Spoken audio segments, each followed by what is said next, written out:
Hello बच्चों, और कैसा चल रहा है? उम्मीद है सारे अच्छे होंगे। और आज हम बहुत ही आसान टॉपिक जिसमें कुछ कुछ केवल फंडामेंटल्स की जरूरत होगी वो करने वाले हैं। That is called principle of PA. Mathematical induction नहीं कर रहे, वो भी ऐसे ही आसान टॉपिक है। आज का टॉपिक क्या है? Just equivalent to PMI, just equivalent to linear inequalities. क्या नाम है टॉपिक का? Mathematical reasoning. और ऐसा ही आसान होता है स्टैटिस्टिक्स, वो भी इतना ही आसान होता है। ठीक है, तो ये दो टॉपिक जो है बहुत आसानी से कवर हो जाते हैं, जिसमें से एक अभी कर ले रहे हैं और एक जल्दी ही extra half an hour to 1 hour में वो भी हम कंप्लीट करेंगे। ठीक है, तो इसमें आज हमें क्या करना है? इंट्रोडक्शन, सम इंपॉर्टेंट डेफिनेशन जो थ्योरेटिकल कंपाइल हमने किया है, और कुछ इंप्लीकेशन के बाद पीवाईक्यूज। ठीक है, तो पीवाईक्यूज ही काफी होते हैं, इसमें कुछ कुछ हमें फॉर्म करने होते हैं। ठीक है बच्चों, तो लेट्स स्टार्ट मैथमेटिकल रीजनिंग। तो मैथमेटिकल रीजनिंग में आपको क्या करना है?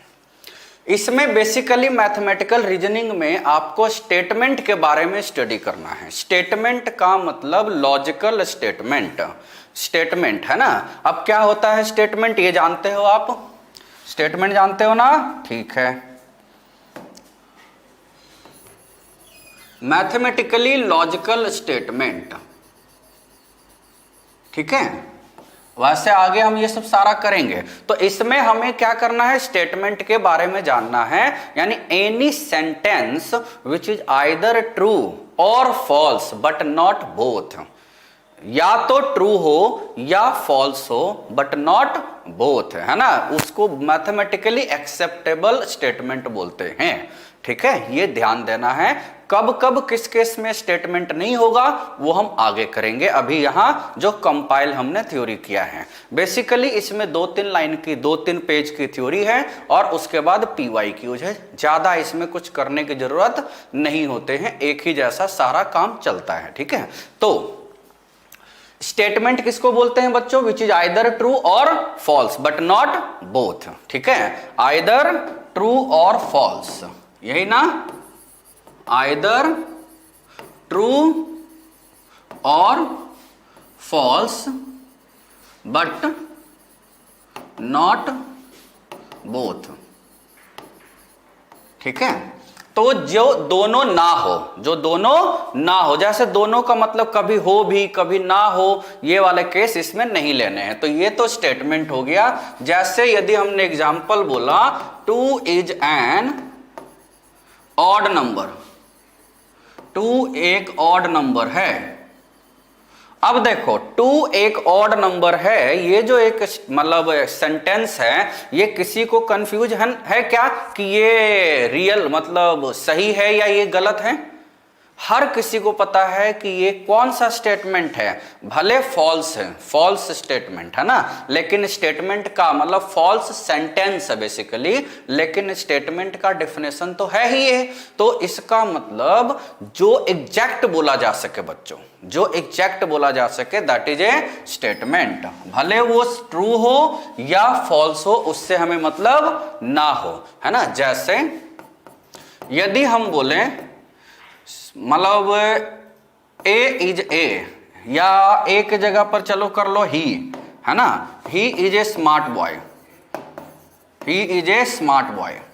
तो ही का मतलब हु, किसके बारे में हो रहा है बातचीत? ये तो नहीं दिया हुआ है ना। और वैसे भी स्मार्ट है, इंटेलिजेंट है, ब्यूटीफुल है, ये पर्सन टू पर्सन बदलता है ना। तो हम उसको जैसे सेट थ्योरम में बोलते हैं, उसको सेट नहीं बोलते, वैसे ही ये भी है। यानी बच्चों हम यहां पर क्या करेंगे ना, बहुत सारे स्टेटमेंट के क्वेश्चन को सेट थ्योरम से भी कोरिलेट करेंगे। तो सेट का डेफिनेशन, स्टेटमेंट का डेफिनेशन ऑलमोस्ट एक ही जैसा होता है कुछ कुछ मामलों में। ठीक है, तो he is a smart boy, this is not a statement, याद रहेगा। तो एक तो हमें स्टेटमेंट के बारे में याद रखना है कि स्टेटमेंट क्या होता है। दूसरा हमें इसमें क्या क्या देखना है वो हम सारा देख सकते हैं। एक इसमें मेन जो है एंड कहां पर होना है? ट्रुथ टेबल पर। Truth table is just similar to semiconductors, जो कि फिजिक्स में आपने एंड, नॉर, और गेट ये सब कर रखा है ना, या 12th में तो किया ही होगा, तो वहां पर ये ट्रूथ टेबल, मतलब डेफिनेशन जो है इसका सिमिलर टू सेट थ्योरम है, ठीक है, सिमिलर टू सेट थ्योरम।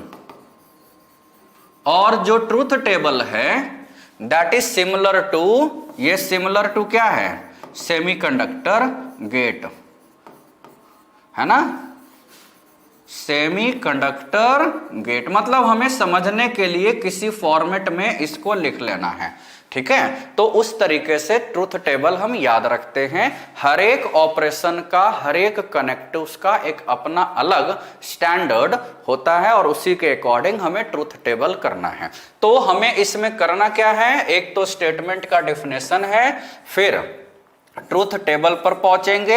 यदि कुछ सारे के सारे, अभी हम आगे ये सारा बताएंगे, यदि सारे के सारे स्टेटमेंट सारे इंप्लीकेशन के बाद ट्रू होते हैं या फॉल्स होते हैं तो उसका अलग से नाम होता है बच्चों, ठीक है। तो ये आपको ज्यादा उतना टफ टाइप का नहीं करना है, ये कुछ कुछ थ्योरेटिकल है, तो उसी पॉइंट ऑफ व्यू से इसको हम आगे समझा देते हैं, ठीक है। ज्यादा देर इसमें होता नहीं है, इवन ऑफलाइन में भी हम लोग इसको हाफ एन आवर में ही कंप्लीट करते हैं, इसलिए उतना ज्यादा है ही नहीं है। वैसे भी आसान टॉपिक्स है, बस देखो यहां तक क्लियर है, इसमें कुछ भी नहीं किए हैं, केवल डेफिनेशन आपको याद रखना है बस। जैसे देखो ये है अच्छे से कंपाइलेशन। अच्छे से कंपाइलेशन का मतलब क्विक रिकैप इसको बोलते हैं। क्विक रिकैप ऊपर भी लिखा हुआ है और नीचे भी क्विक रिकैप है। देखो ए मैथमेटिकली एक्सेप्टेबल स्टेटमेंट, है ना, मैथमेटिकली जो एक्सेप्टेबल स्टेटमेंट उसको बोलते हैं विच इज आइदर ट्रू और फॉल्स, जो या तो ट्रू हो या फॉल्स हो उसको बोलेंगे mathematically acceptable, but not both. देखो ये तो डिफिनेशन है ही, ठीक, ये तो डेफिनेशन है ना, इसको हमें ध्यान देना है, ठीक है। जैसे दूसरा इसमें है following types of sentences are not, following types of sentences are not considered as statement. अब किस तरह के सेंटेंस है जिसको स्टेटमेंट हम नहीं बोलेंगे बच्चों, ये आपको ध्यान देना है। ये क्या ध्यान देना है, देखो एक होता है एक्सक्लेमेशन, मतलब हमें किसी में कुछ ज्यादा हमें आश्चर्य लगे, कुछ ज्यादा आश्चर्य लगे, मोर वंडर, लाइक मोर वंडर का मतलब समझ रहे हो, लाइक हाउ हॉरिबल, ठीक है, कोई कितना भयानक है, हाउ ब्यूटीफुल, ऐसे यदि हम बात करते हैं तो ये क्या होता है, एक्स्ट्रा कुछ हम सेंस ऑफ ह्यूमर लगाते हैं, इसको स्टेटमेंट नहीं बोला जाता है, ठीक है। This is not, this type of notes written as statement, ठीक है। जैसे ये स्टेटमेंट नहीं है। दूसरा ऑर्डर, कहीं पर ऑर्डर देना हो या कमांड हो, जैसे होता है ना, ऑर्डर का मतलब होता है कि give me a glass of water, तो सामने वाला बोलेगा ना क्यों दूं, है ना। हम किसी से रास्ता में चलते हुए पूछते हैं कि टाइम प्लीज, तो सामने वाला बोल सकता है क्यों बताऊं, है ना। वो तो ऐसे फालतू की कुछ न कुछ हमें टाइम काटना होता है, इसलिए ये सब करते रहते हैं। Basically these are not statement, ठीक है। तो जहां पर ऑर्डर होते हैं या कमांड होते हैं, ऑर्डर या कमांड भी बोल सकते हो, दिस इज नॉट ऑर्डर या command, this is not the statement. Command का मतलब या रिक्वेस्ट भी बोल सकते हो, या जैसा अब रिक्वेस्ट का मतलब please give me a glass of water, ना दूंगा भाई मैं, है ना, हो सकता है ना। तो ये सब क्या है ना, कमांड है, रिक्वेस्ट है, ऑर्डर है, ये सब कुछ चलना नहीं चाहिए। तो this is not a statement. फिर जैसे क्वेश्चन वाले हैं, क्वेश्चन का मतलब जा रहे हैं कि हाउ आर यू, है ना, how are you, how are you. तो हाउ आर यू ये सब जो है ये क्या होता है, ये तो क्वेश्चन होता है ना। जैसे कोई हमसे पूछता है कि और कैसे हो, मैं बताऊं मैं खराब हूं, 4 लाख रुपए दे, तो क्या वो देगा हमें। तो जब आप ब्लैंक चेक या पॉकेट में 2-3 करोड़ कैश लेकर नहीं चल रहे हो तो फिर आप कैसे किसी से पूछ सकते हो कि हाउ आर यू। पूछ सकते हो, वो क्वेश्चन है, फॉर्मेलिटी का कुछ होना जाना है नहीं, है ना। तो इस वजह से इसको मैथमेटिकली स्टेटमेंट नहीं बोला जाता बच्चों। हाउ आर यू, है ना, where are you going, where are you going, जगह कम है इसलिए वो सब लिख रहे हैं, ठीक है। तो ये सब क्या है ना, स्टेटमेंट नहीं है बच्चों, ठीक है। फिर involving variable time such as today, tomorrow, yesterday, ये सब जो है, जैसे मान लिया जाए इसका यदि हम लेते हैं कि टुडे इज मंडे, तो टुडे का मतलब विच डे, किसी दिन के लिए ये सही है, किसी दिन के लिए गलत है, यानी दोनों हो सकता है ना। इसका मतलब this is not a statement, this is not a statement, है ना। Yesterday was Sunday, yesterday was Monday, तो ये सब जो है बच्चों ये स्टेटमेंट नहीं है, ठीक है। Now sentence with pronouns unless a particular person is referred to and for a variable person such as here there, ये सब भी स्टेटमेंट नहीं होता है बच्चों। This is statement here there, जैसे होता है ना कि here is a list of good student, here का मतलब वेयर, ये तो नहीं दिया हुआ है ना, इसका मतलब हमें ये क्या लेना है, ये एक स्टेटमेंट नहीं लेना है, तो ये याद रखते हैं, है ना। जैसे यदि हम इसमें बोले मतलब, और इसमें ले सकते हो कि like may god bless you, ऐसे ही कोई बोलता है ना, मे गॉड ब्लेस यू, ये बताओ ये स्टेटमेंट है क्या, मे गॉड ब्लेस यू? नहीं है, इसका कोई लॉजिक नहीं है। देखो कोई मानते हैं कोई नहीं मानते हैं, इसलिए ये जो गॉड रिलेटेड वर्ड है ना, ये सब स्टेटमेंट नहीं लिया जाता बच्चों, ठीक है। हाँ, यदि कोई आदमी है, कोई जो दूसरा वाला भी है, कोई भी यदि है और वो गॉड में विश्वास रखता है, तो उसको एक चीज हमेशा ध्यान देना है कि गॉड के फॉर्म में मतलब धरती पर कौन लोग है भाई, पेरेंट्स। जो उनकी सोच थी, हो सकती है कुछ ज्यादा एक्सपेक्टेशन थी, वो अलग बात है, लेकिन एक नॉर्मल एक्सपेक्टेशन जो उनकी थी, जिसके लिए वो सारा काम कर रहे हैं, that is treated as god, है ना। मैंने ऐसे भी लोग देखे हैं कि जो मंदिर वगैरह में भी जाते हैं, मस्जिद में भी जाते हैं और पेरेंट्स का पैर नहीं छूते। सोचो, भले अजीब है, मतलब जो भी अपने धर्म के अकॉर्डिंग उनको रिस्पेक्ट की बात होती है वो नहीं करते और हर जगह जाते हैं। हाँ, आप पिकनिक के लिए जा सकते हो, अच्छी बात है, लेकिन जो गॉड के फॉर्म में आपके घर में कौन लोग हैं, आपके पेरेंट्स, ठीक है। तो वो may god bless you, this depends on person to person, इस वजह से this is not a statement, not a statement, ठीक है। किसी के लिए है, किसी के लिए नहीं है, इसलिए, ठीक है। तो ये सब बच्चों, ये स्टेटमेंट है या नहीं है, ये पूरा आपको ध्यान लगाना है कि क्या होगा, है ना। जैसे यदि मैं बोलूं कि और एग्जाम्पल ऑरेंज, ऑरेंज का नाम सुने हो ना, ठीक है, मैंने भी सुना है। ऑरेंज इज मोर, क्या बोलते हैं,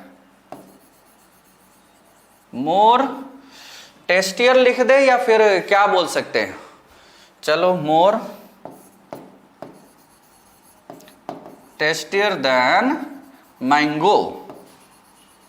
ऑरेंज जो है वो मैंगो से ज्यादा अच्छा खाने में लगता है, तो ये किस पर डिपेंड करेगा, पर्सन टू पर्सन डिपेंड करेगा। किसी को ये सही लगेगा, किसी को ये गलत लगेगा। तो हमने अभी क्या बताया है, आइदर ट्रू और फॉल्स बट नॉट बोथ, सो ये भी एक स्टेटमेंट नहीं है, याद रहेगा। तो इतने सारे एग्जाम्पल से आपको स्टेटमेंट तो क्लियर हो गया ना, काफी है ना। नाउ तो ये हमें ध्यान देना है बच्चों कि ये जो है following these are not a statement. Now अब हम इसमें देखते हैं, जैसे कोई चीज होता है, यदि कोई चीज होता है तो उसका नहीं होने का भी केस होता है ना, तो उसको बोलते हैं denial. The denial of A statement is called negation of the statement. Denial मतलब वो नहीं हो रहा है, तो is called negation of the statement. Negation of statement is also a statement which is denoted by not a, which is denoted by not a, ये है ना, रीड्स नॉट पी, या नॉट ए, जो भी है, मतलब सेट थ्योरम में जो आप कॉम्प्लीमेंट ले रहे थे या लोगे कल के दिन में, सेम वही आपको यहां पर क्या करना है, नॉट, निगेशन। ठीक है, मतलब निगेशन का मतलब समझ रहे हो ना, निगेशन का मतलब होता है कि यदि 2 एक इवन नंबर है तो निगेशन का मतलब 2 is not an even number, ऐसे देखना है। ज्यादा दिमाग नहीं लगाना है कि 2 इज एन ऑड नंबर। देखो बच्चों, जो स्टेटमेंट लिखा रहता है वही लिखना है, केवल नॉट लगा के या it is not the case ये लगा के, है ना, बाकी कुछ नहीं बोलना है। ठीक है, तो वो आपको ध्यान देना है। Now, to form negation of a statement, phrase like it is not the case, it is false that, etc. are used. negation लगाने के लिए ये वाला दोनों केस याद रखना है, it is not the case, it is false that and so on, etc. ठीक है, याद रहेगा, तो ये ध्यान देना है। Now, a compound statement is a statement which is made up of 2 or more smaller statements. Smaller statements are called component, है ना, कंपोनेंट ऑफ दिस, है ना।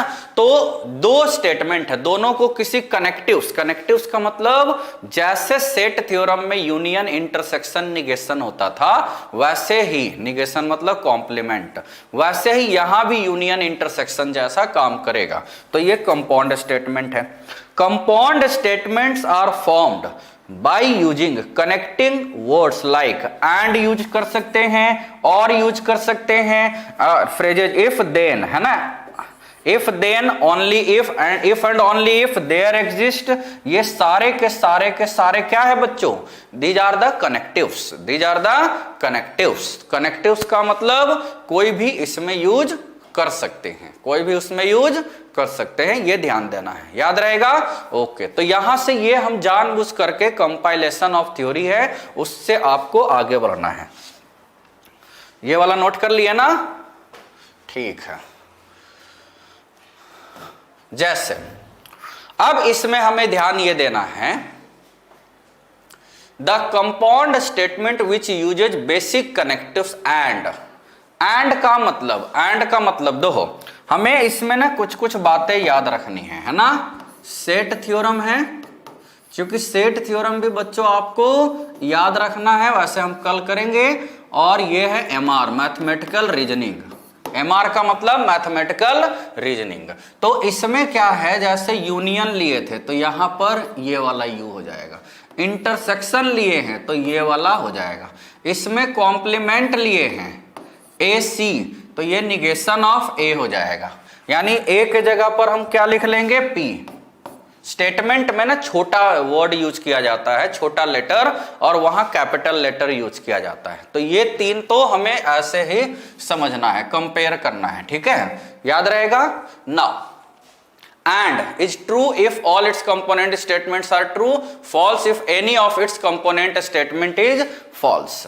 याद रहेगा, जैसे इसका ट्रूथ टेबल यदि हम एंड का बनाते हैं, है ना, एंड का यदि ट्रूथ टेबल बनाया जाए तो इसका मतलब देखो P है, Q है, तो P Q है ना। तो यदि यहां से हम इसको लेते हैं T तो ये भी हो जाएगा T, F तो ये हो जाएगा F तो ये तो F, और FT तो ये हो जाएगा F। ये आ गया आपका ट्रूथ टेबल, याद रहेगा। तो ट्रूथ टेबल हमें ये ध्यान देना है, ट्रूथ टेबल क्या ध्यान देना है, यही वाला हमें ध्यान देना है कि क्या होगा, ठीक है। तो P इंटरसेक्शन Q, तो TF FT, क्लियर है। तो ये ध्यान देगा। The compound statement which uses basic connectives and, ये हो गया ना। उसी तरीके से the compound statement which uses basic connectives or, है ना, or true if at least one component is true, false if all its component is false, है ना। तो यदि हम इसका देखते हैं और का, यदि हम और का देखें तो यहां से मेनली ट्रूथ टेबल तो बड़ा आसान होता है बच्चों। ये मुझे उम्मीद है सारे लोग को ये बेसिक वाला तो याद है, P है, Q है, और P यूनियन Q है, ठीक। तो यहां से मतलब यूनियन का मतलब क्या होता है, जैसे यदि हम फिजिक्स की बात करें तो यूनियन का मतलब सीरीज कॉम्बिनेशन होता है या पैरेलल, बोलो पैरेलल। पैरेलल जैसे होता है ना, बल्ब वाला एक बल्ब ऑफ भी है तो दूसरा जल जाएगा। तो सीरीज जैसा एंड है, पैरेलल कॉम्बिनेशन जैसा और है, तो और यानी एक भी जल रहा होगा, दोनों जल रहा है तब तो इट्स ओके। TF तो T, FT तो T, और FF जब दोनों बुझ गया तो F, ये होता है। तो ये सब ट्रुथ टेबल आपको याद है, तो ये आ जाएगा आपका, है ना। बेसिक कनेक्टिव और, जो बेसिक कनेक्टिव और है वो यूज किया जाएगा दो तरीके से। देखो सेट थ्योरम में एक होता है एग्जैक्टली वन ऑफ ए और बी, एक होता है एटलीस्ट वन ऑफ ए और बी।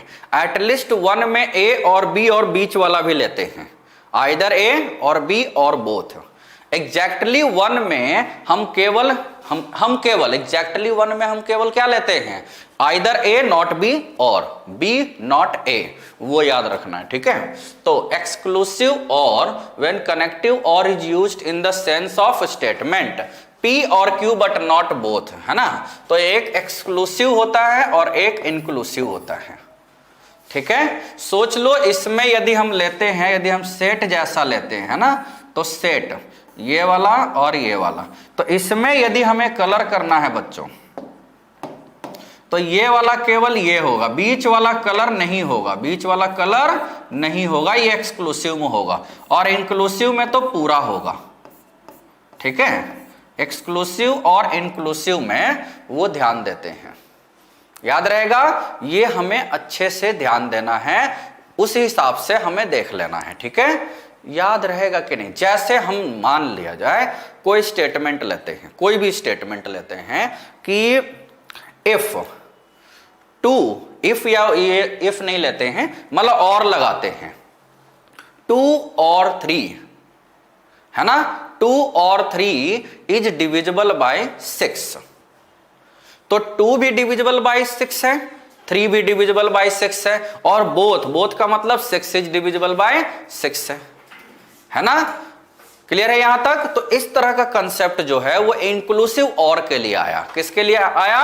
इंक्लूसिव और के लिए आया, ठीक है, वो ध्यान देना। अब एक्सक्लूसिव और का कोई डिफिनेशन, मतलब क्या, कोई एग्जांपल बताओ जिसमें एक्सक्लूसिव और हो, ए हो लेकिन बी ना हो, तो बी हो तो ए ना हो, तो उसका क्या एग्जांपल हो जाएगा बच्चों? उसका एग्जांपल हो जाएगा कि हम ऐसा जिसमें ए इंटरसेक्शन बी ना हो। ए इंटरसेक्शन बी ना का मतलब, जैसे यदि हम लिए कि नंबर, है ना, इवन, मतलब एक कलेक्शन ऑफ इवन नंबर और odd number on A throwing of A dice, किसी डाइस को थ्रो किया तो या तो इवन नंबर आएगा या ऑड नंबर आएगा, लेकिन दोनों एट ए टाइम तो कभी नहीं आएगा, तो इसको बोलते हैं एक्सक्लूसिव और। क्या बोलेंगे?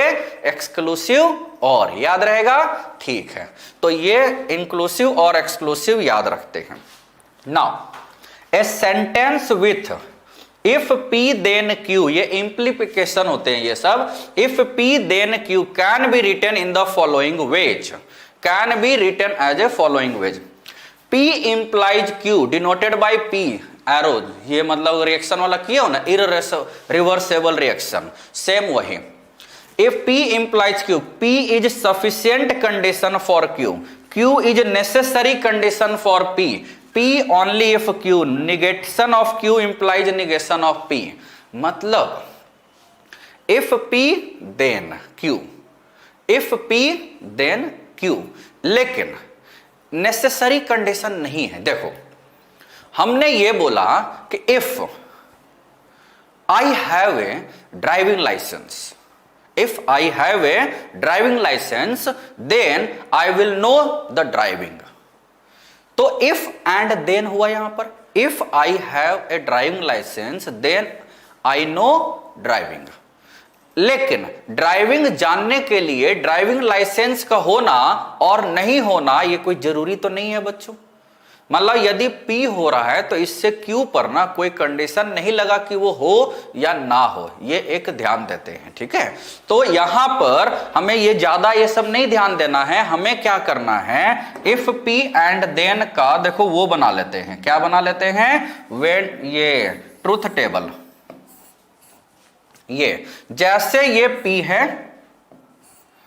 Q है, P Q और P, if P then Q, इस तरीके से, इफ P देन Q।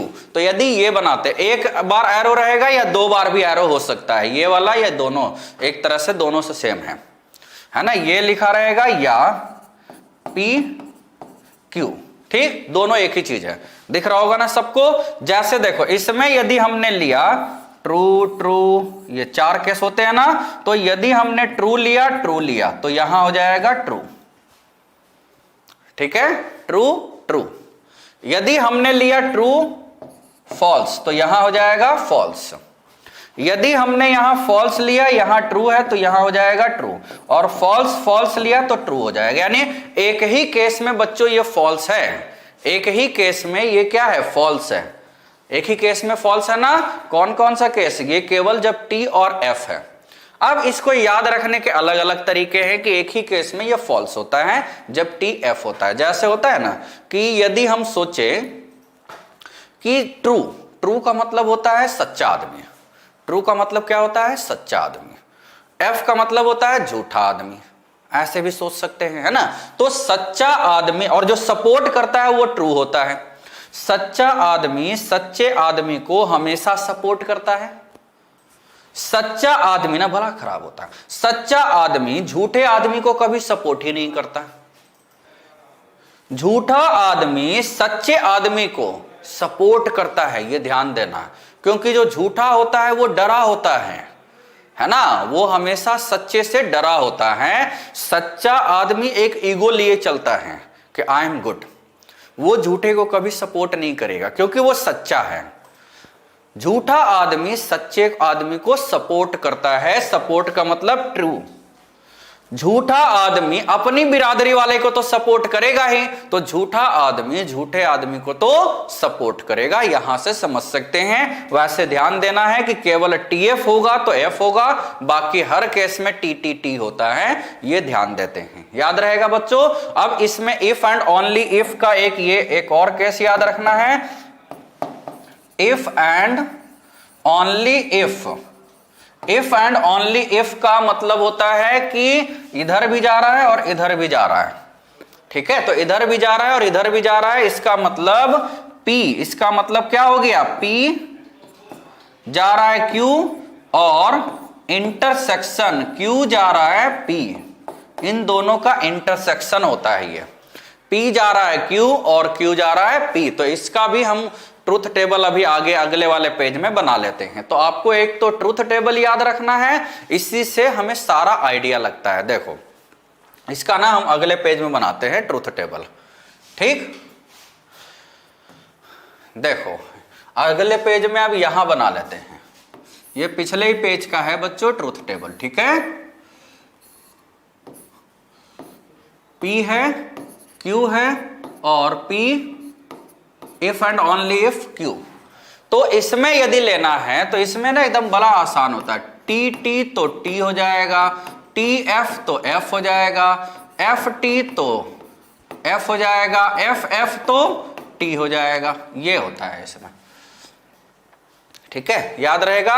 मतलब हम उसी से निकाल के देखेंगे, जो सच्चा आदमी झूठा आदमी वाला है ना, उसी से निकाल के इसको हम प्रूफ कर सकते हैं कि ये वाला आएगा आपका। क्लियर है, एकदम सही बोल रहे हो। अब इसमें ये एक ट्रूथ टेबल बड़ा इंपॉर्टेंट है कि ट्रू ट्रू का क्या होता है, मतलब इफ एंड ओनली इफ का मतलब एक भी फॉल्स होगा, एक भी फॉल्स होगा तो फॉल्स हो जाएगा। दोनों या तो दोनों फॉल्स, एक भी फॉल्स नहीं, वन ही फॉल्स होना चाहिए। ट्रू फॉल्स फॉल्स ट्रू, दोनों केस में फॉल्स, बाकी दोनों ट्रू और दोनों फॉल्स, तो दोनों केस में अच्छा है, दोनों में ट्रू होगा। क्लियर है बच्चों, ये डायरेक्ट याद रखना है। अब इसमें देखते हैं कॉन्ट्रापोजिटिव स्टेटमेंट। कॉन्ट्रापोजिटिव क्या बोलते हैं, contrapositive of the statement if P then Q का कॉन्ट्रापोजिटिव होता है if not Q then not P, if not Q then not P, है ना, ये वाला नॉट Q तो नॉट P, ठीक है। मतलब P हो रहा है तो Q हो रहा है, Q नहीं हो रहा है तो P भी नहीं होगा, ऐसा होता है, ठीक है। Converse of statement, converse of मतलब उल्टा, P then Q is, if Q then P, if Q then P, याद रहेगा। तो ये आपको अच्छे से ध्यान देना है, ठीक है। तो if P then Q is if Q then P, clear है ना। ये ऐसे ही नाम होता है quantifiers are phrases like there exist and for all. There exist का मतलब समझ रहे हो ना, देयर एग्जिस्ट है ना। देयर एग्जिस्ट का मतलब हो सकता है कि there exist a number x plus 5 which is less than 7। There exist a natural number, there exist a natural x, ठीक, in which x plus 5 is less than, यानी there is at least 1x। There exist का मतलब there is at least 1x for which x plus 5 is less than 7। अब जरूरी भी हो सकता है ये सही भी हो और हो सकता है ये गलत हो बच्चों, दोनों केस में स्टेटमेंट ही तो होता है, बस बीच बीच का ना हो, ठीक है। और एक होता है फॉर ऑल। फॉर ऑल का मतलब तो सेट थ्योरम में समझते ही हो, तो ये ज्यादा हमें करने की जरूरत नहीं है। In order to prove the statement if P and if and only if Q, we need to show if P is true then Q is true and if Q is true then P is true। ये हमें दोनों proof करने होंगे। मतलब and का मतलब intersection है, यही तो लिखा हुआ है। इसका मतलब P Q है एंड Q P है। इसी को क्या बोलते हैं, P Q, है ना। ये एंड का मतलब इंटरसेक्शन, जैसे कि आपने सेट थ्योरम में याद कर रखा है बच्चों, एंड का मतलब इंटरसेक्शन और का मतलब यूनियन, निगेशन तो जानते ही हो। तो निगेशन आपको यहां पर क्या ध्यान देना है, निगेशन ऑफ यानी डिनाइल ऑफ स्टेटमेंट, निगेशन, फिर contrapositive, converse, truth table, union, intersection. तो जैसा कि आपने सेट थ्योरम किया है, जो सेट थ्योरम में आपको याद है, सेम वही बच्चों यहां पर भी आपको ध्यान रखना है। तो सेट थ्योरम आपको क्लियर है ना सारा। सेट थ्योरम के बाद ही ये बेसिकली करना रहता है। तो यदि सेट थ्योरम आपने कर रखा है, वैसे तो हम कल के लेक्चर्स में सेट थ्योरम करेंगे, लेकिन आपको उतना तो A यूनियन B है, B यूनियन A के इक्वल होता है, डी मार्गन्स लॉ है, ये सब याद है ना। जैसे यदि हमने बोला सेट थ्योरम में A डैश का होल डैश क्या होता है, A होता है ना, सेम उसी तरीके से निगेशन ऑफ P क्या होता है, P होता है। Negation of P that is P, clear है। तो इस तरीके से आपको ये सारा ध्यान देना है। तो हम बच्चों यहां बहुत सारा क्वेश्चन ट्रूथ टेबल से करेंगे और बहुत सारे क्वेश्चन को सेट थ्योरम से भी हम कर सकते हैं, क्लियर है। ये आपको अच्छे से ध्यान देना है। तो यहां तक उम्मीद है ये पूरा समझ में आ गया होगा। ट्रूथ टेबल में सारे रिजल्ट है ना, यदि हमें ये याद रखना होता है, सारे result, final result, finally all result, यदि ऑल रिजल्ट्स आर ट्रू, यदि सारे के सारे ट्रू है तो उसको टॉटोलॉजी बोलते हैं। कौन सा लॉजी, टॉटोलॉजी, ठीक। और यदि ऑल रिजल्ट्स आर फॉल्स, यदि सारे के सारे रिजल्ट फॉल्स है तो उसको हम क्या बोलेंगे, कॉन्ट्राडिक्शन, है ना, कॉन्ट्राडिक्शन बोल सकते हो। और एक अलग से नाम आया फॉलसी, फॉलसी, ठीक है। तो फॉलसी भी याद रखते हैं कब, जब सारे के सारे फॉल्स हो जाएंगे, और टॉटोलॉजी कब, जब सारे के सारे ट्रू हो जाएंगे। याद रहेगा, नहीं याद रहेगा, एकदम सही याद रखना है। मेन आदमी जो कंफ्यूज होता है वो इसके डायग्राम में, मतलब ट्रूथ टेबल में, और एक सिंगल एरो वाले में, यानी इफ देन में कंफ्यूज होता है और इफ एंड ओनली इफ में। बाकी तो यूनियन, इंटरसेक्शन तो बच्चों देखो बड़ा आसान है। क्या है, बहुत आसान, ठीक है। तो अब इसी को ध्यान में रखते हुए हम आगे अब इस पर क्वेश्चन करते हैं, ठीक है ना। मतलब बेसिकली PYQG इसमें यदि 5, 10, 15 सोल्व कर लोगे तो काफी है। आप इस टॉपिक का आपका कोई भी क्वेश्चन नहीं छूटेगा। हो सकता है कोई लेंदी हो सकता है आसान हो, वो अलग बात है, ठीक है ना। जैसे ये जेईई मेन 2019 में आया था, for any two statements P and Q the negation of the expression, इसके स्टेटमेंट का निगेशन क्या है बच्चों। तो देखो इस तरह का हम इसको ट्रूथ टेबल से भी कर सकते हैं। किसके साथ कर सकते हैं? ट्रूथ टेबल हमें सारे का बनाना होगा, है ना, बनाना होगा। दूसरा हमें इसमें एक ये भी ध्यान देना है कि ट्रूथ टेबल तो ठीक है ना, दो तरीके से, आइदर बाय ट्रूथ टेबल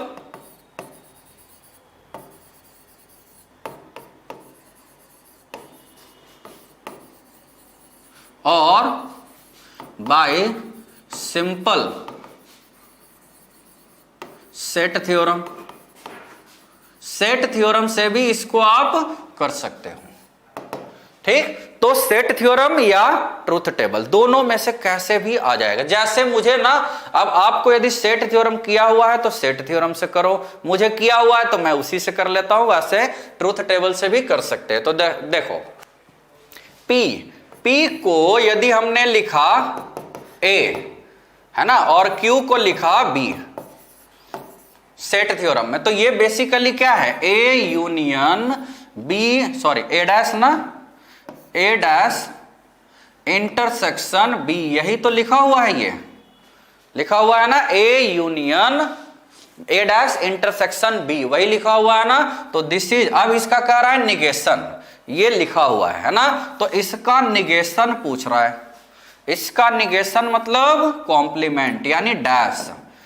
अब जानते हो बच्चों A यूनियन, अच्छा इसमें हम ऑलरेडी वो लगा लेते हैं, क्या लगा लेते हैं? Set theorem. तो ये अंदर में यदि लगा ले तो A union A dash intersection A union B, और इस पूरे का होल डैश तो है ही। अब A यूनियन A डैश क्या होता है? A यूनियन A डैश क्या होता है? बोलो S।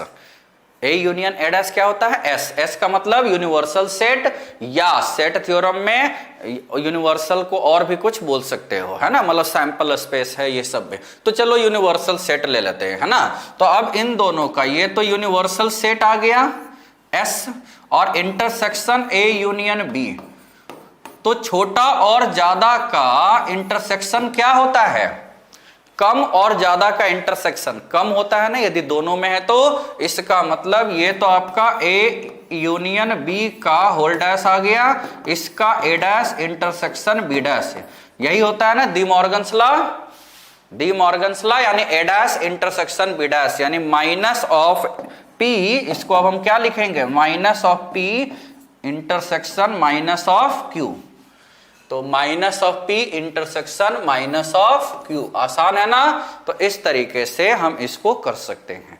चाहो तो बच्चों ट्रूथ टेबल से बना के भी इसको कर सकते हो, हम आगे और ट्रूथ टेबल का भी यूज करेंगे। मतलब दोनों मेथड्स आपको ना अच्छे से ध्यान देना है। कभी कभी ट्रूथ टेबल ज्यादा यूजफुल होता है, मतलब टाइम सेविंग होता है, कभी कभी सेट थ्योरम टाइम सेविंग्स होता है। तो हमें वहां पर सोल्व करने के साथ साथ टाइम भी तो बचाना है। क्या बचाना है? टाइम। नेक्स्ट ये कह रहा है कि the logical statement this is equivalent to, ये किसके इक्विवेलेंट आएगा ये देखना है। तो ये किसके इक्विवेलेंट आएगा? देखो हम इसको ट्रूथ टेबल से भी कर सकते हैं, लेकिन बहुत लेंदी लग रहा है, लेकिन चलो उसी से करते हैं, है ना। देखो ट्रूथ टेबल कितना लेंदी होता है भाई, है ना। तो इसमें यदि देखा जाए P है, Q है, P है, Q है, R है ना, फिर निगेशन ऑफ P है, फिर निगेशन ऑफ Q है, तो निगेशन ऑफ P और निगेशन ऑफ Q है, और सम में देखो R है बच्चों। सम में क्या है? R मतलब वो नहीं लिखा हुआ है, ठीक है। तो PQR है। अब हमें यहां लेना है negation of P union Q, और फिर लेना है P इंटरसेक्शन R, ठीक, और फिर negation of Q intersection R, है ना। ये सारा लेना है, और उसके बाद फिर जो स्टेटमेंट दिया हुआ है वो है स्टेटमेंट, ठीक। अब देखो सीधे यहां पर लिख सकते हैं ना, यहां पर हमें आ जाएगा ट्रू ट्रू ट्रू फॉल्स, बस यही से लाइफ शुरू हो जाती है ना। बाकी अब इसके हिसाब से हमें चलेगा। और यहां पर भी ट्रू है, ये भी हो सकता है ना, ट्रू ट्रू फॉल्स फॉल्स। तो टोटल यहां पर हमें तो बहुत सारे केस हो गए ना। अभी और 2 केस लेने हैं, 2 केस क्या और 4 केस, क्योंकि ये 3 है यहां पर, PQR है बच्चों। तो टोटल हमारे पास 8 केस हो गए। तो 8 केस ज्यादा लेंदी नहीं लग रहा है क्या? बहुत ज्यादा लेंदी लग रहा है ना। तो 8 केस, जब 4 केस वाले में हो तब तो ट्रूथ टेबल बना लेते हैं बच्चों। 8 केस वाले में हमें अलग अलग देखना होगा कि क्या हो सकता है, या इसको हम सेट थ्योरम से ही कर ले। क्या बोलते हो? सेट थ्योरम से ही कर लेते हैं, ठीक है। तो इसको अब हम देखो दूसरे क्वेश्चन में हम ट्रूथ टेबल लगाएंगे। इसमें तो मुझे लग रहा है 8 केस लेने से ज्यादा वो लेंदी हो जाएगा, है ना, हो जाएगा। Now let's start set theorem. P का मतलब A, Q का मतलब B, C मतलब R का मतलब C। अब देखो यहां क्या आ गया, A dash union B bracket union, और यहां पर इसका है डैश, है ना, A डैश यूनियन B का होल डैश, और यूनियन है A इंटरसेक्शन C। यहां तक क्लियर है। अब इसको इस ब्रैकेट से लिख देते हैं। अब पूरे में इंटरसेक्शन लगा हुआ है, यानी intersection of, negation of Q का मतलब B डैश इंटरसेक्शन C। यही है ना आपको, ये आपका बताना है। ये किसके इक्वल है ये बोल रहा है, तो इसको हम सिंप्लीफाई कर लेते हैं। देखो बच्चों ये क्या है, इसको अब हम A dash, De Morgan's law जानते हो ना, A यूनियन B का whole dash is equal to A dash intersection B dash होता है। तो देखो यहां से क्या आ जाएगा, A डैश का whole dash intersection B dash union A intersection C है, और फिर यहां तो कुछ नहीं करना है, intersection B dash intersection C है। नाउ अब इसको देख लेते हैं, A डैश का होल डैश, A डैश का होल डैश A होता है, तो A intersection B dash union A intersection C, और intersection B dash intersection C। तो यहां से आपका क्या हो जाएगा, यहां से आपका एकदम आसान हो जाएगा। यहां से क्या हो जाएगा आपका, एकदम आसान हो जाएगा। A इंटरसेक्शन, देखो यहां भी तो A intersection B dash union C, यही है ना, A intersection B dash union A intersection C, ये हो जाएगा आपका, ठीक। अब उसके बाद यहां इंटरसेक्शन यदि इसमें साथ लगाओगे तो कितना आ रहा है, यदि A इंटरसेक्शन ये है और ये intersection B dash intersection C है, तो अब देखो A intersection B intersection C, इसका भी तो एसोसिएटिव लॉ वगैरह तो आप जानते हो, मतलब इसमें भी लेंदी लग ही रहा है ना। तो A इंटरसेक्शन, अब हम देखो A है B है और C है, तो अब इन दोनों को एक साथ ले लेते हैं। तो A इंटरसेक्शन आपका क्या है, B dash union C intersection B dash intersection C, ये ब्रैकेट बदल ले सकते हैं। इसको क्या बोलते हो, इसको बोलते हो एसोसिएटिव लॉ। एसोसिएटिव लॉ क्या होता है, A intersection B intersection C is equal to A intersection B intersection C। कुछ बच्चे सोच रहे होंगे एक ही चीज तो हुआ, हमने क्या बोला था, A intersection bracket of B intersection C is equal to A intersection B का ब्रैकेट मतलब इंटरसेक्शन फिर C। पहले B और C में ब्रैकेट था, अब A और C या A और B में लग गया, कहीं भी ब्रैकेट लगा सकते हो। अब इन दोनों का इंटरसेक्शन देख लेते हैं भाई, B डैश यूनियन C और B डैश इंटरसेक्शन C, तो इन दोनों का एक ही जैसा है ना, तो इन दोनों को क्या कर सकते हैं, अब इसको दिस इज इक्विवेलेंट टू। तो देखो ये कितना लेंदी, अभी तक हमें क्लियर नहीं हो पा रहा है कि क्या होगा, अभी तक हमें क्लियर नहीं। तो देखो अब हम इसमें बना ही देते हैं A B और C, A है B है C, देखो बी डैश में हमें यहां क्या लेना है, बी डैश यूनियन सी। तो बी डैश यूनियन सी में देखो बच्चों क्या हो जाएगा, बी डैश यूनियन सी में ये तो पूरा का पूरा है, केवल बस बी नहीं लेना है। और बी डैश इंटरसेक्शन सी, तो बी डैश इंटरसेक्शन सी का मतलब हमें ये वाला ले लेना है बच्चों, है ना। बी डैश इंटरसेक्शन सी का मतलब ये वाला पार्ट लेना है, ठीक। और बी डैश इंटरसेक्शन सी ये वाला हो गया, और इसके अलावा बी डैश यूनियन सी तो पूरा हो गया, तो इन दोनों का इंटरसेक्शन तो यही हुआ ना, बी डैश इंटरसेक्शन सी। कम ही तो कॉमन होता है, तो कम हम कॉमन ले लिए। अब ए के साथ कॉमन लेना है, तो ए के साथ कॉमन लेने का मतलब इस पूरे को यदि हम यहां कवर करें तो ये आ जाएगा आपका ए वाला मिला के, ठीक है। तो ये आ जाएगा आपका ये इस तरीके से, ठीक है। तो यहां से हम ये देख लिए कि ये जो रिजल्टेंट है that is this much is the resultant. अब देखो ये दिए हुए ऑप्शन में से किसके इक्वल है, तो देखो क्या हो जाएगा, P इंटरसेक्शन R का मतलब समझ रहे हो, A intersection C, A intersection C ये पूरा है जिसमें B का पार्ट नहीं लेना है, तो यही वाला तो ऑप्शन आ गया, यही वाला ऑप्शन आ गया इसमें। तो इस तरीके से हम इसमें बच्चों डायरेक्ट कर सकते हैं, क्या कर सकते हैं, डायरेक्ट हम इसमें कर सकते हैं कि कौन सा केस होगा। क्लियर है, ओके। मतलब ये क्वेश्चन ना मुझे लग रहा है ट्रूथ टेबल से तो ऐसे था, और वेन डायग्राम से भी ऐसे नहीं था, वो भी ऐसे तो था ही, है ना। तो मतलब कुछ ज्यादा साइज का है, तो हो सकता है, देखो होता क्या है ना, कभी कभी हम डायरेक्ट किसी में प्रॉपर्टीज लगा ले, ये देखो उसमें भी डायरेक्ट लगाया है हमने, है ना, प्रॉपर्टीज, उसके बाद वेन डायग्राम किया है। वेन डायग्राम तो शुरुआत से ही कर सकते हो, वेन डायग्राम हम इतना सारा करने से पहले इसका भी वेन डायग्राम हम सीधे निकाल सकते थे, ठीक है बच्चों। तो वो आपको टाइम सेविंग हो जाएगा वहां पर।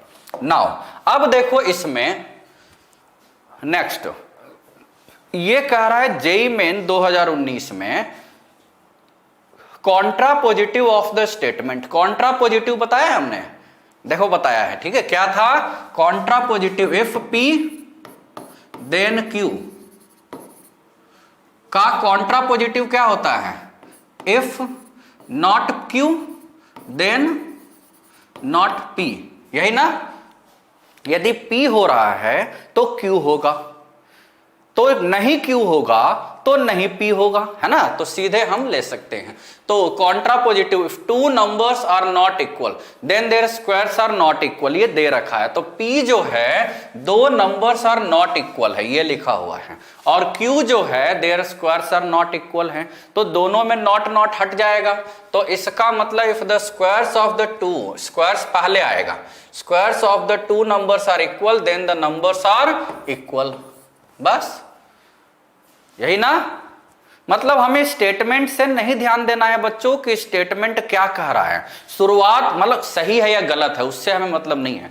जो कह रहा है, जैसे ऊपर में है नॉट और नॉट, तो हमें नॉट नॉट हटा देना है बस, और उल्टा लिख देना है, उल्टा लिख देना है ना, और नॉट नॉट हटा देना है। तो नॉट नॉट हटा देंगे तो if the square of two numbers are equal then the numbers are equal. देखो इसमें नॉट यहां है, यहां नहीं है, यहां नहीं है, यहां है, मतलब एक न एक जगह तो है ही, तो इसका मतलब गलत हो जाएगा वो, ठीक है। तो ऑप्शन ए सही है, दो सीधे आ जाएगा। तो यदि कोई क्वेश्चन टफ आता है, अब देखो बच्चों सारे जेईई मेन 2019 में आए हुए हैं, ऐसा मत सोचना कि एक ही पाली में आया हुआ है, अलग अलग डिफरेंट शिफ्ट है ना। तो किसी शिफ्ट में ऐसा क्वेश्चन आया तो उस शिफ्ट के बच्चे ऐसे ही अच्छे हो जाएंगे, एक क्वेश्चन तो ऐसे ही मिल गया एक्स्ट्रा, और किसी को ये वाला क्वेश्चन मिला होगा तो उसको इस आसान टॉपिक में भी छूट गए होंगे पसीने, है ना। तो होता है, ये हमें ध्यान देना है कि कौन सा, थोड़ा बहुत ये तो लक चलता है कि किसके शिफ्ट में कौन सा आसान क्वेश्चन या कौन सा टफ क्वेश्चन टाइप का आया है। वैसे ओवरऑल टॉपिक बहुत आसान है, हम सब एक ही जैसा करेंगे इसमें। देखो if the Boolean expressions this intersection this is equivalent to P intersection Q है ना। तो हमें ये ध्यान देना है कि एक जो प्लस लिखा हुआ है और ये जो डॉट लिखा हुआ है, ये दोनों है इंटरसेक्शन और यूनियन वाला, है ना। Then the ordered pair this is, then the ordered pair this is क्या हो जाएगा। तो देखो इसमें हमें क्या करना है, if the Boolean expression, clear है ये। अब देख लेना है तो P अब अपना मन से लेना है भाई कि यूनियन ले, इंटरसेक्शन ले, क्या ले, और P इंटरसेक्शन Q लेना है ना। तो P यूनियन या इंटरसेक्शन क्या ले Q के साथ, और फिर intersection negation of P, union या इंटरसेक्शन क्या ले Q के साथ, की रिजल्टेंट हमें क्या आया, P इंटरसेक्शन Q, यानी कॉमन वाला लेना है। तो यहां तो इंटरसेक्शन है बच्चों, यहां तो इंटरसेक्शन है। यदि यहां इंटरसेक्शन, हम यहां की बात कर रहे हैं ना, तो P union Q, P union Q, ये सब अलग अलग हमें केस लेने होंगे ना। देखो कौन सा केस आ रहा है, जैसे यदि हम इसको छोटा थोड़ा करके हम केस अलग अलग, देखो हमें कंसेप्ट समझना है कि आ क्या रहा है सब में, है ना। तो हम एक केस लेते हैं P, अच्छा यूनियन से शुरू करते हैं, P union Q intersection negation of P union Q। दूसरा case P union Q intersection of negation of P intersection Q। फिर P इंटरसेक्शन Q इंटरसेक्शन, ये तो फिक्स है, negation of P union Q, और फिर P intersection Q negation of P intersection Q। ये 4 case हुआ ना। ये ओवरऑल हमारे पास कितने केस हो गए, ये 4 केस आए हमारे पास, ठीक है। तो यदि ये 4 केस आए हैं, अब देखो P यूनियन इसमें और इसमें देखो क्या आ रहा है। देखो यदि हम ये वाला केस लेते हैं तो सेट थ्योरम तो सबको पता ही है। सेट थ्योरम में ये क्या आ रहा है, मुझे लग रहा है ये वो है, क्या लग रहा है, मुझे लग रहा है कि ये डिस्ट्रीब्यूटिव लॉ जैसा नहीं है। यदि यूनियन यूनियन है तो हम इसको लिख सकते हैं सेट थ्योरम से P यूनियन Q, लेकिन यहां अलग अलग है ना, यहां निगेशन ऑफ है, तो निगेशन है तो कैसे काम चलेगा, नहीं होगा ना। देखो P यूनियन Q है और यहां उल्टा कर देते हैं इसको, क्या कर देते हैं, उल्टा। तो Q और यहां यूनियन कर दिए और P intersection negation of P है। तो P इंटरसेक्शन निगेशन ऑफ, देखो ये Q union P intersection Q union minus P, यही है ना ये। अब देखो P इंटरसेक्शन माइनस P क्या होता है, होना प्लस नहीं होना इज कुछ ना होना, मतलब खत्म। ये तो फाई होता है सेट थ्योरम में, तो ये तो आया नहीं, यानी ये गलत हो गया, दिस इज रॉन्ग। हमें तो P इंटरसेक्शन Q लाना है। अब देखते हैं यूनियन है और इंटरसेक्शन है। तो यूनियन और इंटरसेक्शन, तो अब इसको हम देखते हैं बच्चों, ये कैसे करेंगे, यूनियन है और यहां तो अलग अलग कर देते हैं यहां सबको। तो अलग अलग देखो वेन डायग्राम से, ये जो है A union B intersection A dash intersection B, यही है ना, है कि नहीं। तो इसका वेन डायग्राम देखो, हम सभी का वेन डायग्राम यदि हम देखें तो क्या आ रहा है भाई, A और B दो ही है, तो देखो एकदम खुश हो गए हैं कि हमें ज्यादा तो कुछ सोचना ही नहीं है, A और B है। फर्स्ट वाला A यूनियन B तो पूरा होता है, A dash intersection B, A dash intersection B का मतलब, A डैश इंटरसेक्शन B का मतलब ओनली B, यानी ये वाला, ये है, ठीक है। ये आ गया दूसरे वाले का। तो दूसरा वाला ये जो है, this is not equal to A intersection B ना, तो ये तो गलत हो गया। तीसरा वाला, ये तीसरा वाला क्या है बच्चों, तीसरा वाला है A intersection B intersection A dash union B। तो A इंटरसेक्शन B तो ये है intersection A dash union B। तो ये पूरा का पूरा, यानी ये वाला मुझको लग रहा है एकदम सही, ये वाला आपको भी लग रहा होगा ना सही, ये जो है दिस इज, ठीक है, A इंटरसेक्शन B तो ये है, और इंटरसेक्शन ये वाला ही है, this is the A intersection B, या क्या है, A intersection B intersection A dash union B, यही है ना आपका। तो ये वाला है आपका, यानी तीसरा ऑप्शन हो गया सही, तीसरा ऑप्शन सही है। चौथा ऑप्शन तो चेक करने की जरूरत नहीं है, क्योंकि हमने सारे ऑप्शन, यानी फर्स्ट में क्या था, फर्स्ट में इंटरसेक्शन और सेकंड में यूनियन था, तो इंटरसेक्शन और यूनियन कहां गया भाई, ऑप्शन डी। इंटरसेक्शन और यूनियन ऑप्शन डी हो गया। यानी बच्चों हमें ऑप्शन वाइज ये देख लेना था, या पुट कर करके, वैसे भी 4 ही केस होंगे, वही चारों केस आपका दिया हुआ है ये, ठीक है। सॉरी। अब देखो, the Boolean expression is equivalent to, सोचो पिछले ही साल, हर साल मतलब इतने, देखो पिछले साल टोटल 8 पेपर हुए थे, मतलब पिछले के पिछले साल 2019 में 8 पेपर हुए थे, 4 है ना, तो अलग अलग, तो 8 क्या, बहुत सारे, मतलब 4 तो जनवरी में हुए थे, 4 फिर अप्रैल में हुए, 2019 तो एकदम अच्छा था, तो इसका मतलब 8-8 पेपर, यानी 16 क्वेश्चन तो ऑन एन एवरेज। देखो बच्चों हर साल नहीं आया था, हर शिफ्ट में नहीं आया था, आप देखोगे 16 पेपर में 13 या 12 पेपर में ही मैथमेटिकल रीजनिंग थी। यानी कोई ऐसा भी बच्चा किसी शिफ्ट में बैठा जो अनलकी रह गया इस टॉपिक से, है ना, उसने सोचा कि ये वाला तो कर ही डालूंगा, लेकिन फिर भी छूट गया उसका, क्योंकि आया ही नहीं तो करेगा क्या, है ना।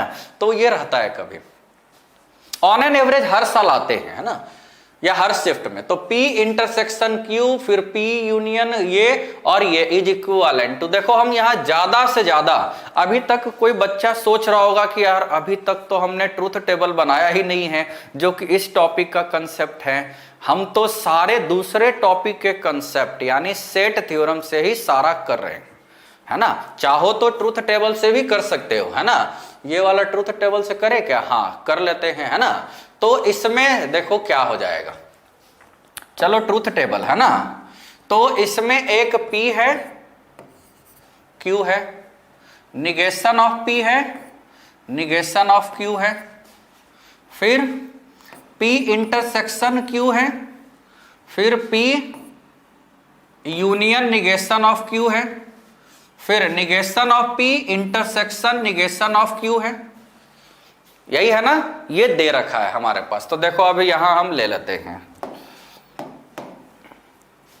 True true true false false true false false, यही है ना। ये हमने 4 केस लिए। अब देखो निगेशन ऑफ P यानी फॉल्स फॉल्स ट्रू ट्रू, मतलब just negation of P, negation of Q यानी फॉल्स ट्रू फॉल्स और ट्रू, यही ना। अब P इंटरसेक्शन Q, P और Q का इंटरसेक्शन, तो T हो गया, F हो गया, F हो गया और F हो गया। P union negation of Q, P और निगेशन ऑफ Q का यूनियन, तो ये हो गया ट्रू, ये हो गया ट्रू, ये हो गया फॉल्स, ये हो गया ट्रू, यही ना। अब negation of P intersection negation of Q, इन दोनों का इंटरसेक्शन, तो F और F का F, फिर F, फिर F, फिर T। यहां तक क्लियर है। अब देखो क्या कह रहा है ना, P इंटरसेक्शन Q और P यूनियन, इन दोनों का यूनियन लेना है अब, है ना, इन दोनों का यूनियन, यानी ये है 1, ये है 2 और ये है 3 ले लिए। तो 1 इंटरसेक्शन 1 और यूनियन 1 यूनियन 2 है ये, तो 1 यूनियन 2, 1 यूनियन 2 क्या हो जाएगा, ट्रू यार, ट्रू और फॉल्स और ट्रू। अब कह रहा है ये 1 यूनियन 2 तो हो गया, ये हो गया हमारा। इंटरसेक्शन कह रहा है इसको पूरे को 3 के साथ, है ना, तो 1 यूनियन 2 का इंटरसेक्शन 3 के साथ, 1 यूनियन 2 का इंटरसेक्शन 3 के साथ। तो इसमें क्या हो जाएगा, 1 2 का यूनियन तो ठीक है और इंटरसेक्शन 3 के साथ, तो देखो 3 के साथ इन दोनों का क्या पूछ रहा है भाई, इंटरसेक्शन। तो ये आ गया आपका F, ये आ गया F, ये आ गया F और ये आ गया T, ये आ गया। अब कह रहा है ये किसके इक्विवेलेंट होगा, तो ये आ गया final result, this is our final result, ये है। तो ये जो फाइनल रिजल्ट है ये देखो किसके इक्वल हो रहा है बच्चों, तो ये किसके इक्वल हो रहा है देखो तो P intersection Q, P intersection Q लिखे हुए हैं, बोलो नहीं है उसके equal. Negation of P negation of P F F F T, हाँ एकदम सही। तो ये वाला और ये वाला है ना, ये दोनों सेम है ना, ये दोनों के दोनों सेम हैं, इसका मतलब ट्रूथ टेबल से ये वाला ऑप्शन आ गया। तो आसान है, मतलब ट्रूथ टेबल में कुछ भी नहीं ऐसा देखना है, थोड़ा बहुत इंटरसेक्शन यूनियन से हट के जो होगा वो हमें ध्यान देना होता है, जो एरो वाला होता है इफ एंड ओनली इफ, तो उसमें भी ध्यान क्या देना है, इफ देन वाला है तो टी एफ में एक ही केस में एफ आएगा, बाकी हर केस में टी है, और इफ एंड ओनली इफ में टी एफ तो एफ, एफ टी तो एफ, ठीक, बस इतना ध्यान देना है। ओके बच्चों, तो ये आपको अच्छे से ध्यान देना है। देखो अब इसमें और एक क्वेश्चन कर लेते हैं। The Boolean expression is negation of P union, देखो ये भी हम उससे कर सकते हैं, किससे कर सकते हैं, अरे किससे कर सकते हो, चलो अब ट्रूथ टेबल चल रहा है तो वही कर लेते हैं, है ना। तो P है, Q है, P यूनियन Q है, negation of P union Q है, और negation of P intersection Q है, यही ना। और फिर इन दोनों का यूनियन कह रहा है, इन दोनों को, इसको 1 ले लेंगे और इसको 2 ले लेंगे, तो 1 और 2 का यूनियन कह रहा है, क्या होगा, है ना, बस। तो यहां से क्या आ जाएगा आपके पास, देखो 4 केस तो बिना दिमाग लगा के हम ले ही लेंगे भाई ना। P यूनियन Q, तो यहां से P यूनियन Q का मतलब T और फिर T और फिर T फिर F हो गया। अब निगेशन, इसी का निगेशन ले लो, तो F F F T, negation of P intersection Q, negation of, अच्छा निगेशन वाला तो लिए ही नहीं, तो निगेशन ऑफ P ले लेते हैं, तो निगेशन ऑफ P ये है F और Q, यानी F और T का F, F और F का F, T और T का T, और F और T का F, यही ना, ये आ गया। अब इन दोनों का यूनियन लेना है, तो F F का F F T और T, ये आया। अब ये किसके इक्वल है, negation of P F F T, एकदम सही है ना। ये दोनों जो है देखा है वेन डायग्राम, मतलब सिंपल ये यदि है तो हम वेन डायग्राम से भी कर सकते हैं, है ना। दिस इज ये, तो this is equal to negation of P। आसान है, आसान है कि नहीं। तो देखो इस तरीके से बच्चों आपका जो मैथमेटिकल रीजनिंग है वो बड़े आसानी से हो जाता है खत्म। इसमें आपको उतना टाइम देने की जरूरत नहीं है जो बाकी टॉपिक्स को समझने के लिए जरूरत होते हैं, ठीक है। उससे कम टाइम में ही आपका ये वाला टॉपिक हो जाएगा क्लियर।